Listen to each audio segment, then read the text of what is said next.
Hi, this is David Shoemaker, and I'd like to welcome you to Living Thelema, which is going to be a new segment here, recurring segment on Speech in the Silence podcast. I've heard the first episode of the podcast, which came out a few weeks ago, and I'm very excited about this podcast and what it's going to represent as a resource for the greater Thelemic community. So I'd like to congratulate the producers of Speech in the Silence for getting this going and for giving me the opportunity to do these segments, which again are going to be called Living Thelema.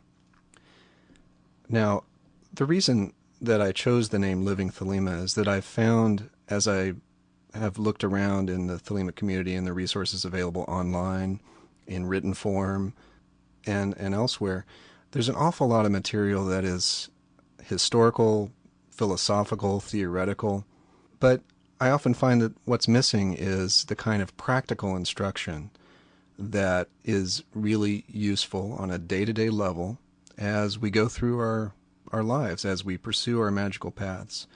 So I'm designing Living Thelema to address that need. Now, I should emphasize that the ideas I'm going to be presenting on this podcast are my own and the interpretations my own, and they're not representative necessarily of the views of Grand Lodge or of the producers of the podcast. This is material that I'm bringing to you based on my own experience of my own work, and also my experience supervising students over the years in a number of traditions. And so I'll simply try to bring the best of that to you and tailor it to answer your questions, address your training needs, and hopefully to present the kind of topics that are really going to be useful on a practical level for you day to day. We're going to begin with the basics appropriately, the building blocks of magical practice that really form the foundation for all later work. In each segment, I'm going to address your questions regarding previous segments, except today, of course, since there weren't any previous segments, or regarding new topics that you're interested in. I'm going to encourage you to email me with suggestions, and most of all, to share your experiences of the work, to guide me in presenting material that is truly relevant for you. The more active you are in making suggestions and asking questions, the more I can, again, tailor this to meet your needs. As we progress, we're going to move to more advanced subjects, including the stages of Raja Yoga, astral projection, ritual construction, Kundalini work, the knowledge and conversation of the Holy Guardian Angel, and a lot more. But the emphasis in all of these areas is always going to be on practical information rather than on more theoretical discussion or historical perspectives or that sort of thing. Now, in today's segment, we're going to begin with one of the most central and basic practices in all of Thelema, and that is Liber 200, more commonly known as Liber Resh Vel Helios. And this is a set of solar adorations. Many of you are likely familiar with it, designed by Aleister Crowley. You can find written copies of Liber Resh all over the place, most prominently in Liber ABA, and in many places online. I've provided one link to some informational material about Liber Resh in the podcast blog that I suggest you take a look at. Now, Liber Resh is a Class D ritual. It first appears in the path of training of the AA student in the Probationer curriculum, the Probationer Syllabus, but is designed to be performed well beyond that. As you may know, the Probationer Syllabus contains a great number of ritual instructions which are designed to be there as a basis for experimentation of the probationer.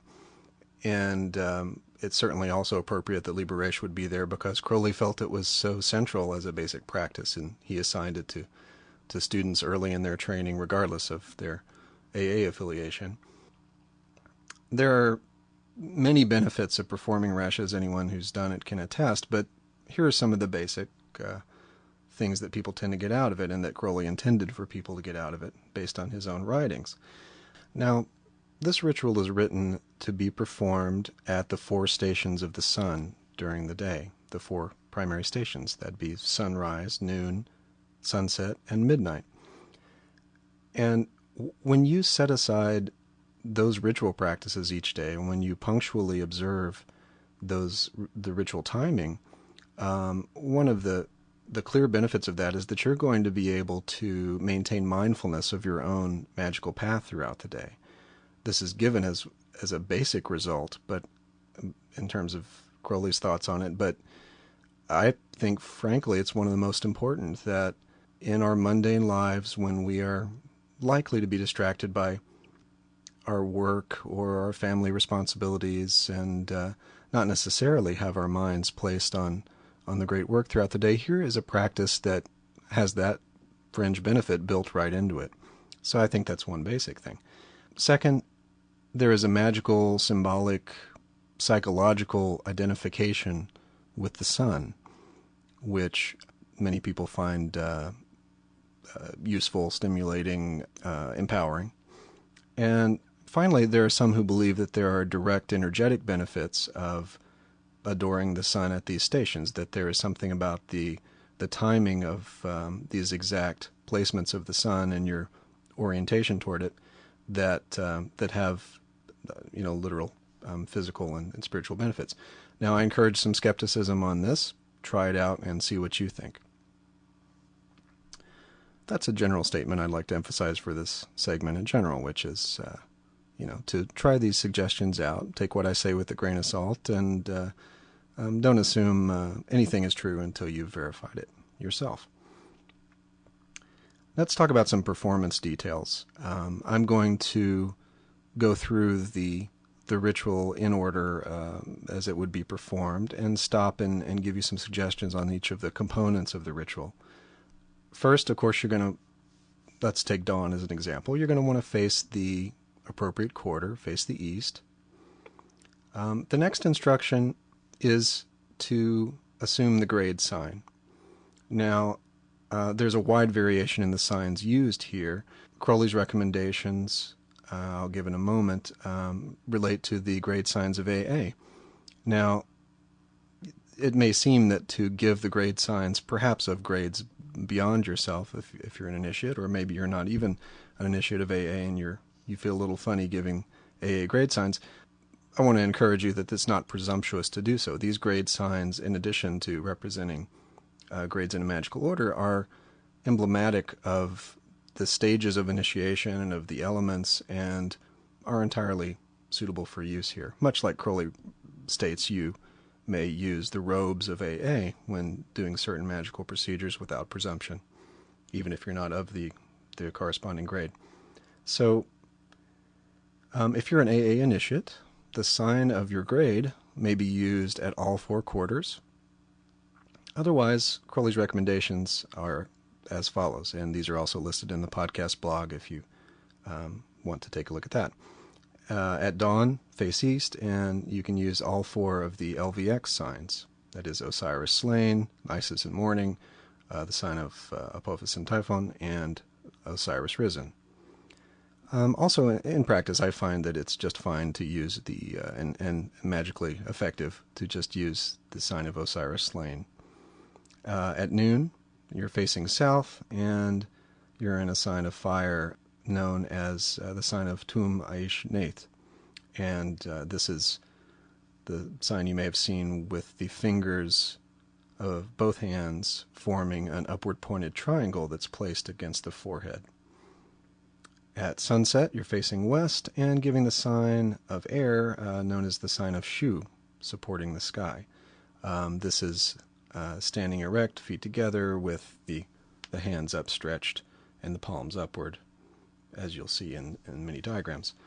Then at midnight, you are facing the north and giving the sign of water known as the sign of Aramoth, which is the fingers of the hands making a downward pointed triangle, which is placed at the heart, or sometimes seen just below. So you face the appropriate quarter, you make the appropriate sign, and then you should mentally cloak yourself with the God form appropriate to that quarter.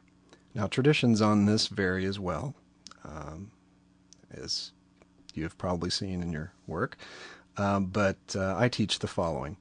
For Ra, I suggest visualizing a human male figure in Egyptian dress with staff in one hand and an ankh in the other, with the head of a hawk and the Uraeus serpent at the brow with a red solar disk atop the head. For Hathor, I suggest visualizing the god form as a human female figure in Egyptian dress with the staff and ankh as before, and the head of a cow with horns, and a red solar disk atop the head. For Tum, I suggest a human male figure in Egyptian dress with the staff and ankh as before, and a bearded human head.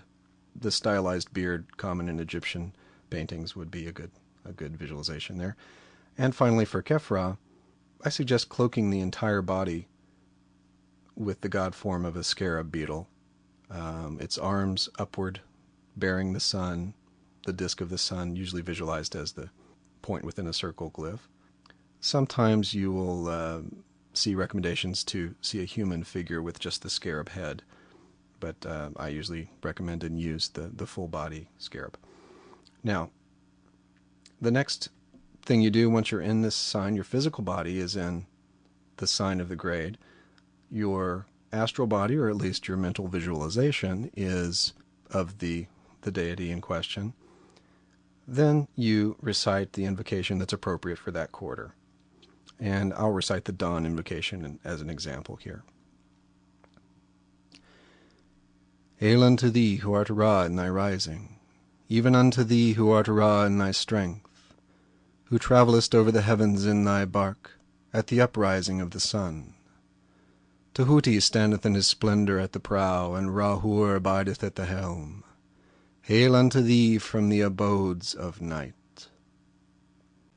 After the initial invocation appropriate to the quarter, you're instructed to give the sign of silence, usually interpreted as the left forefinger pressed against the lips as the sign of Harpocrates, or the sign of the babe in the egg is often given as a visualization for that. We'll talk more about the value of the sign of silence in a minute. So you cross your arms upon your chest, right over left, as in the sign of Osiris Risen. And in this position, as I teach it, you give the invocation, or rather the adoration. Crowley says the specific wording is, "Afterward thou shalt perform the adoration that is taught thee by thy superior." And again, you see traditions varying on the specifics of this, but what I teach is what I'm about to recite, which begins with the passage in the Book of the Law that starts with "Unity uttermost showed." And I'll recite that now and then say a bit more about it. You're standing again in the sign of Osiris Risen. Unity uttermost showed, I adore the might of thy breath, supreme and terrible God, who makest the gods and death to tremble before thee. I adore thee. Appear on the throne of Ra, open the ways of the Khu, lighten the ways of the Ka. The ways of the cobs run through to stir me or still me. Om.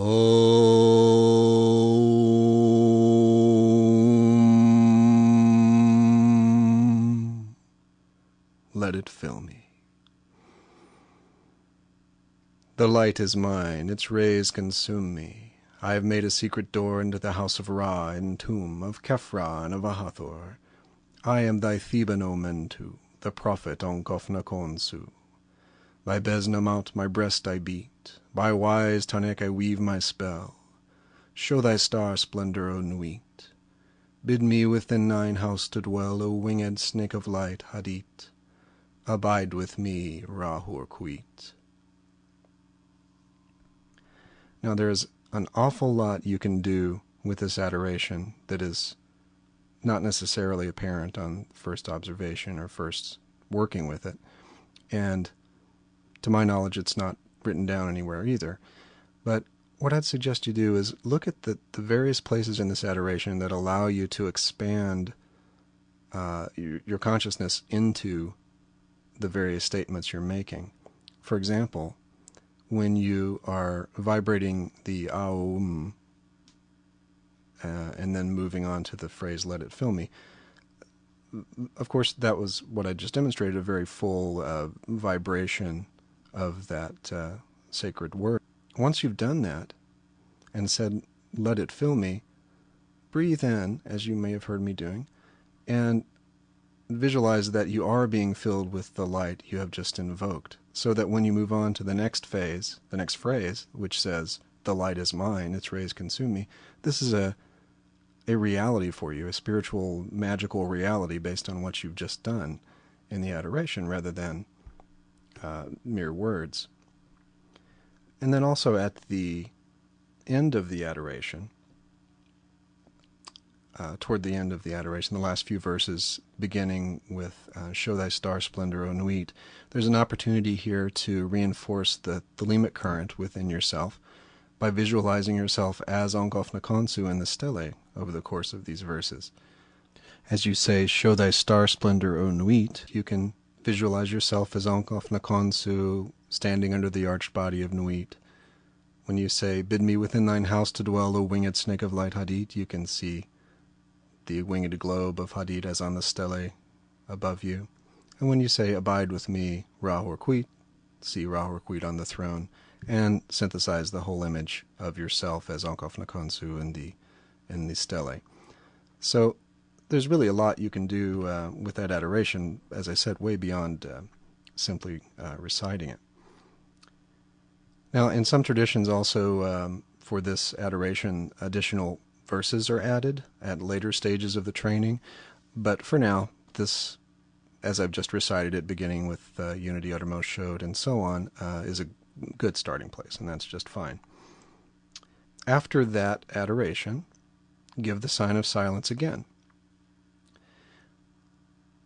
And here's where I want to talk to you a little bit about the value of the sign of silence as a magical gesture. This is not merely a sign, of course, but the assumption of a god form, the god form of Parkrat or Harpocrates. A good image to use here is the one you see on the Aeon card.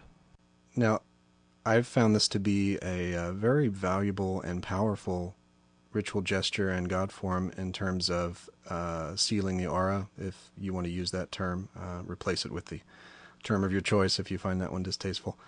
And the fact that you give this sign by the present method twice during each practice of Liber Resh means that 8 times a day you are giving that gesture of sealing and of strengthening your magical environment within yourself, and that is not to be underestimated in its importance in the magical path and in the building and strengthening of your basic magical muscles that you will be using throughout your career. So we've done the adoration, we've given the final sign of silence. Now the ritual script written by Crowley next says, and then do thou compose thyself to holy meditation. Now, it's entirely up to you what you do here, unless you've been instructed in a particular way by your teacher in whatever tradition you're working. But I find generally that Liber Resh sets the stage beautifully for any number of different meditations. This could be something as simple as a concentration exercise, or meditations on passages from the Holy Books, and so on. It's really up to you. Interestingly, in Magic Without Tears, Crowley suggests that meditation on stations of the sun is a useful remedy against the fear of death, he says. So whether or not you find that to be the case, you'll have to judge for yourself, but you could certainly adopt that as an experiment, and at each performance of Resh, meditate on the particular station of the sun that corresponds to the time you're doing it, identifying yourself with that stage of the day's progress, and see what comes of it. Or identify yourself with the general idea of the deathlessness of the sun, the eternal, regenerative, and undying quality of the sun. Now, that completes a discussion of the performance details, more or less walking through the ritual step by step. What I want to do now is give you some suggestions for the timing of the ritual, which is obviously key. It's one of the core components. Obviously, it's ideal that it be performed as much as possible at exact solar sunrise, noon, sunset, and midnight. Now, keep in mind that these times, that the true solar times, will be off an hour during observance of daylight savings. In any case, you're going to want a way to calculate these times as exactly as possible. One useful tool for that is a website that I've provided a link to in the podcast blog, so I encourage you to check that out. This website also allows you to compensate for daylight savings time, so that you'll be sure and get that right. So the times are supposed to be exact, but don't let the obsessive quest for doing it exactly on time distract you from its central purpose as a mindfulness practice throughout the day. If you miss the time, don't beat yourself up about it. Just go do it as soon as you realize you've missed it. Similarly, don't get too obsessive about doing the sunrise practice at exact sunrise if your daily schedule is simply not set to have you up at sunrise. I think it's a great exercise to do it as exact sunrise, and as you'll see at midnight exactly as well, but that's not always possible, and it is far better to do the sunrise resh on a rising than to not do it because you got up later than sunrise, in my opinion. And similarly, it's far better to do midnight resh before you go to bed rather than sleep through the night and never do midnight resh that day. So have some flexibility in your approach to it, recognizing that there is value in this ritual that goes far beyond the exact timing. And if you miss a resh entirely, or a whole day's worth, or you realize it's been 6 weeks since you've even thought about it, don't beat yourself up about it, or make a tedious list of excuses and reasons why you didn't do things. Simply note in your diary that you missed it that day or at that hour of the day, and any associated effects or results you've noted from missing it. Now, I often get questions about how to perform this ritual if you're in a public place, or if you're in an environment where you don't want to be overheard. Let's take the public example first. Let's say you are on a bus riding somewhere. You can quite effectively simply close your eyes and visualize yourself doing the entire ritual. Similarly, let's say you're at the office at work and you don't want to be vibrating divine names in your cubicle.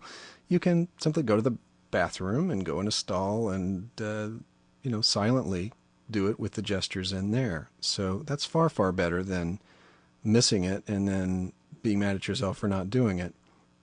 Likewise, if you are in a home where you don't want to be overheard in the next room, your roommate's there, whatever it is, you can, again, do it silently with the gestures, and it's quite magically effective that way. So I hope these suggestions will be useful to you when you approach the performance of Liber Resh. I know that this is a very basic ritual, and my suggestions accordingly are for basic practice. But at the beginning, sometimes it can be really helpful to have some tips on how to get into performance of one of these rituals. If you have any questions about anything I've presented on this segment, please write to me at the address that you'll find on the podcast blog.